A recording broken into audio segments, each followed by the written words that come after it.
Hello students, your most welcome. इस video में हम दो इम्पोर्टेंट टाइप देखेंगे। किसी वस्तु को 4,000 रुपये में बेचने पर 400 रुपये का लाभ होता है। उसे कितने रुपए में बेचा जाए कि 1,000 रुपये का लाभ हो। देखो, यहाँ पर कहा है कि किसी वस्तु का सेलिंग प्राइस 4,000 रुपये है और इस जो 4,000 रुपये पर बेचने पर लाभ कितना हो रहा है। यहाँ पर लाभ हो रहा है 400 रुपये का। तो सबसे पहले तो आप इसके अकॉर्डिंग कॉस्ट प्राइस निकाल लो। कॉस्ट प्राइस कैसे निकालोगे? जब किसी वस्तु को बेचा गया है तो उस पर प्रॉफिट हुआ है, तो आप प्रॉफिट का रुपये घटा दो इसमें से, तो आपको कॉस्ट प्राइस मिल जाएगा। आपने 4,000 में से 400 रुपये घटा दिए तो आपको यहाँ पर कितने रुपए मिल गए? 3,600 रुपये मिल गए, जो कि कॉस्ट प्राइस की वैल्यू निकल गई। कहा यह गया है कि ये जो कॉस्ट प्राइस है, इस कॉस्ट प्राइस पर 1,000 का लाभ लेना है। मैं इस पर 1,000 का लाभ कब लूँगा? जब इसको 1,000 ज़्यादा मूल्य पर बेचूंगा। बस यही आपका आंसर है। आपका यहाँ पर कॉस्ट प्राइस निकला है 3,600। इसमें आपने 1,000 रुपये की बढ़ोतरी कर दी, तब जाकर ये वैल्यू 4,600 रुपये हो गई। मतलब कि अब देखो यहाँ पर लाभ हो गया कितना? 3,600 से 1,000 रुपये ज़्यादा किया तो 4,600 रुपये इसकी वैल्यू है। इसको इतने रुपए में बेचा तब जाकर 1,000 रुपये का लाभ हुआ। मतलब 4,600 आपका राइट आंसर है। इस तरह का एक और क्वेश्चन देखो। किसी वस्तु को 6,500 रुपये में बेचने पर 500 रुपये की हानि हुई। उसे कितने रुपए में बेचा जाए ताकि 1,500 रुपये का लाभ हो। आपको एग्ज़ाम में इस प्रकार से नहीं जमाना है, आपको डायरेक्ट सॉल्व करना है। चलो इस क्वेश्चन को मैं डायरेक्ट सॉल्व करके बता रहा हूँ। यहाँ पर देखो, सेलिंग प्राइस कितनी है? 6,500 रुपये है। 6,500 रुपये है ना, इसमें 500 रुपये की हानि हो रही है। हानि कब होती है? जब कॉस्ट प्राइस सेलिंग प्राइस से ज़्यादा हो, मतलब कि ख़रीदा ज़्यादा में है और बेचा कम में गया है, तब हानि होती है। तो यहाँ पर हो रही है हानि, तो हम यहाँ पर 500 रुपये जोड़ते हैं तो हमको यहाँ पर लगभग क्रय मूल्य की कीमत मिल जाएगी, क्योंकि ये 500 रुपये कम में बेचा गया है। तो हमको यहाँ पर कॉस्ट प्राइस की वैल्यू मिल गई। हम यहाँ पर कॉस्ट प्राइस की वैल्यू निकाल रहे हैं, कितनी है? 7,000 रुपये है। कहा यह गया है कि इसे कितने रुपए में बेचें कि 1,500 रुपये का लाभ हो। हमने यहाँ पर कॉस्ट प्राइस निकाला, क्रय मूल्य निकाला। अब इसको इस प्रकार से बेचना है कि 1,500 रुपये का लाभ हो। तो हम क्या करेंगे? हम इस 7,000 को 1,500 ज़्यादा कीमत बढ़ाकर बेच देंगे, तभी तो प्रॉफिट होगा। तो यहाँ हमारा सेलिंग प्राइस क्या आ जाएगा? हमारा यहाँ पर सेलिंग प्राइस आ जाएगा 7,000 प्लस, मतलब कि 7,000 प्लस 1,500, मतलब 8,500। 8,500 रुपये में इसको बेचा जाएगा, तब जाकर यहाँ पर 1,500 का लाभ होगा। हमारा राइट आंसर है 8,500। ऑप्शन बी हमारा सही आंसर है। अब हम एक नया टाइप देख रहे हैं जो इससे ही मिलता जुलता है, लेकिन वो प्रतिशत में है। चलो उसके क्वेश्चन को भी कवर कर लेते हैं। देखो इस प्रश्न में क्या कहा है? किसी वस्तु को 21,250 रुपये में बेचने पर 15% की हानि हुई। उसे कितने रुपए में बेचा जाए ताकि 25% का लाभ हो। देखो, इसको मैं आपको पूरा कॉन्सेप्ट लिखकर बता रहा हूँ, फिर इसके बाद जो क्वेश्चन होगा उसको डायरेक्ट करेंगे। देखो, किसी वस्तु का यहाँ पर सेलिंग प्राइस दे दिया है, एसपी दिया है यहाँ पर 21,250 रुपये। कहा यह गया है कि जब इस वस्तु को बेचा इस कीमत पर, तब यहाँ पर लॉस प्रतिशत में कितना हुआ है? 15% लॉस हुआ है। तो आप सबसे पहले उसका कॉस्ट प्राइस निकालो। कॉस्ट प्राइस की वैल्यू निकालोगे तब आप ये पता लगा सकते हो कि उसको 25% लाभ पर बेचा तो क्या मूल्य रहा था। तो यहाँ पर प्रॉफिट कितना हुआ? अगर कंडीशन ये दे दी है कि 25% का लाभ हो तो उसका सेलिंग प्राइस यहाँ पर क्या होगा, तो यहाँ पर 25% आप निकालोगे तब जाकर आपको वैल्यू मिलेगी। अब यहाँ पर समझो, यह है सेलिंग प्राइस। सेलिंग प्राइस पर लाभ और हानि की गणना उसके बटे में होती है। तो यहाँ पर लॉस प्रतिशत आप नीचे लिखो, तब जाकर आपको ये वैल्यू मिलेगी कॉस्ट प्राइस की। ठीक है, कॉस्ट प्राइस की जब वैल्यू मिलेगी तो उस कॉस्ट प्राइस पर आपको 25% का लाभ करवाना है। तो प्रॉफिट और लॉस में कॉस्ट प्राइस पर लाभ और हानि की गणना ऊपर होती है और सेलिंग प्राइस में लाभ और हानि की गणना हर में होती है, नीचे की ओर होती है। तो यहाँ पर प्रॉफिट करवा दो आप, यहाँ पर ये लॉस था तो आप यहाँ पर लॉस लिखो इस प्रकार से। अब इसका एप्लीकेशन कैसा होगा, यहाँ पर देखो अप्लाई करने का तरीका। सेलिंग प्राइस कितनी है यहाँ पे 21,250।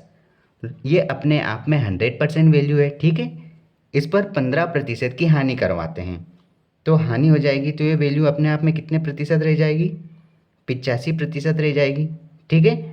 इसका जो भी सॉल्यूशन होगा वो कॉस्ट प्राइस रहेगा, लेकिन हम इसको अभी सॉल्यूशन में अप्लाई नहीं कर रहे हैं, हम सब कुछ लिख रहे हैं। देखो जब ये क्रय मूल्य हो गया अपने आप में, फिर ये कहा गया है कि इसको कितने में बेचे कि 25% का लाभ हो, तो ये अपने आप में 100% वैल्यू है, इसका 25% मतलब बढ़ा दो तो ये वैल्यू 125% हो जाएगी। यही आपका आंसर है। अब आप इसको धीरे से आराम से सरल कर लो। आप प्रतिशत से प्रतिशत काटो, 5 की टेबल से काटो, कितनी बार जाएगा 5 एकम 5 बच गया 3, इसको दिया 5 सत 35। अब यहाँ पर देखो 5 दूना 10, फिर कितना बचा 2, इसको दिया तो 25 बना, 5 25।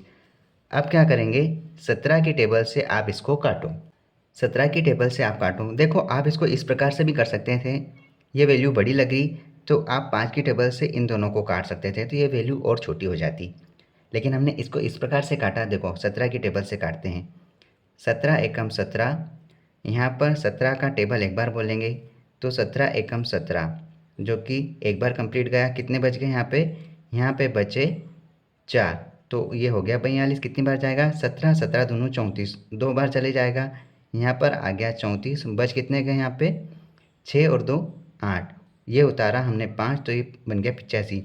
कितनी बार 17 पंजे 85, मतलब कि ये 5 बार कंप्लीट चले गया और 0 का 0 रहेगा। अब हमारे पास क्या बचा है, हमारे पास बचा है 1250 गुणा 25, 1250 गुणा 25, बस आपका आंसर आ गया। आप क्या करोगे 25 शून्यम शून्य, 25 पंजा 125 के 5, हासिल के आए 12, 25 दूना 50, 10 60, 2 62 के 2, हासिल का आया 6। अब क्या बचा 25 एकम 25, 25 और 6 31। आपका आंसर क्या आया 31,250 रुपये आपका विक्रय मूल्य रहेगा जब उसको 25% का लाभ होगा। तो आपका आंसर है option B. Option B is the right answer. 31,250 रुपये सेलिंग प्राइस आ गई। किसी वस्तु को 5,000 रुपये में बेचने पर 25% लाभ हुआ, उसे कितने में बेचा जाए ताकि 45% का लाभ हो। हमें क्या करना है, ये है सेलिंग प्राइस। 5,000 रुपये में बेचने पर 25% का लाभ हुआ, तो सेलिंग प्राइस में लाभ और हानि की गणना उसके बटे में होती है। तो 25% का लाभ मतलब कि 125% ये वैल्यू रहेगी। फिर कहा है कि ये जो भी वैल्यू रहेगी यहाँ पर हमको 45% का लाभ प्राप्त करना है, तो इस वैल्यू का 145% आप निकाल लो, आपका आंसर आ गया। आप प्रतिशत से प्रतिशत काटो। अब यहाँ पर 25 की टेबल से भी काट सकते हो या फिर 125 से भी डायरेक्ट काट सकते हो। आप एक काम करो, यहाँ पर 25 की टेबल से काटो, 25 पंजे 125, 25 दूना 50 और 0 के 2 0 इस प्रकार से रहेंगे। आप 5 की टेबल से भी फिर काट लो, 5 चौक 20 और 1 0। आपके पास यहाँ पर क्या बचा है 40 गुणा 145। बस आप इसका मल्टीप्लाई कर लो, 0 रहेगा इकाई के अंक पर। 5 चौक 20 की 0, हासिल क्या है यहाँ पर 2, 4 चौक 16 और 2 18, 18 के 8, हासिल का आया 1। इस प्रकार से हमारा आंसर तो ऑप्शन बी आ गया। इससे ज़्यादा आप एग्ज़ाम में सोल्व मत करना, लेकिन हम यहाँ पर आंसर निकाल लेते हैं। 4 एकम 4 और 1 5। जितना आप कम पेन चलाओगे एग्ज़ाम में उतना आपका टाइम बचेगा और उतने आप क्वेश्चन को अटेम्प्ट कर सकते हो। संतरों की टोकरी 440 रुपये में बेचने पर 12% हानि होती है। यदि टोकरी पर 12% लाभ प्राप्त करना हो तो मूल्य बताइए। देखो संतरों की टोकरी 440 रुपये में बेचने पर सेलिंग प्राइस है 12% की हानि हो रही है, मतलब कि ये मूल्य अपने आप में 88% रह गया। अब ये अपन ने जो भी निकाला है ये बन गया कॉस्ट प्राइस में कन्वर्ट हो गया। अब देखो हमें इस टोकरी पर 12% का लाभ प्राप्त करना है, मतलब आप इसका 12% निकाल लो, 112% हो जाएगा। आप प्रतिशत से प्रतिशत काटो। अब आप देखो 44 की टेबल से काटो, 44 से कम 44 और 0 का 0 रहेगा। 44 दूना 88। 2 की टेबल से काटो, कितनी बार, 2 पंजे 10, एक बचा, इसको दिया तो बन गया 12, तो ये हो गया 6 बार कंप्लीट चले जाएगा। आपका आंसर सीधे दिख रहा है 56 गुणा 10 मतलब 560। फालतू आपको आगे लिखने की ज़रूरत नहीं है, बाकी आप लिख लो 560 इज़ राइट आंसर। इन दोनों का मल्टीप्लाई किया, 10 गुणा 56 560। ये मूल्य कब आएगा, जब 12% का प्रॉफिट करवाएंगे, और ये हमारा सेलिंग प्राइस है। ठीक है, इस प्रकार हमने 2 टाइप कंप्लीट किए हैं। अगर आप न्यू व्यूवर है तो इस चैनल के साथ जुड़ जाओ, आपको एक एक टाइप कवर करवाया जाएगा और बेहतर तरीके से आप मैथ्स को समझ पाओगे। अगर आपने पिछले वीडियो नहीं देखे तो आप प्लेलिस्ट में जाकर रेशियो का पूरा चैप्टर कंप्लीट किया है, उसके सारे क्वेश्चन देख लो। All the best.